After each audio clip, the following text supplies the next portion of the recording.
Noong panahon bago pa pinanganak si Kristo, si David the Psalmist ang nagpauso ng kauna-unahang musical celebration. Gumamit sila ng mga instrument para sa kanyang selebrasyon. Nagtipon siya ng halos 4,000 na katao para sumamba sa Panginoon.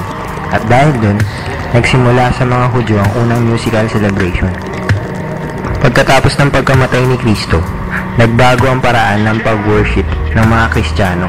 Nagkaroon sila ng breaking of the bread na ginaya nila sa nangyaring Last Supper bilang papuri nila sa Panginoong Kristo. Noong bandang 1960s, umusbong ang tinatawag nating contemporary worship. Ang contemporary worship ay isang uri ng pagpuri na gumagamit ng makabagong style ng kanta o tugtog. Ito ay madalas na pinangungunahan ng isang banda at isang worship leader. Noong unang panahon, dahil hindi pa kilala ng mga Pilipino ang Kristyanismo, sumasamba ang ating mga ninuno sa mga bagay na nasa paligid nila. Parang modernong panahon, gumagamit din sila ng mga musical instruments sa mga kanta. Tapos, nag-aalay din sila ng kung anumang gusto ng Diyos na sinasamba nila.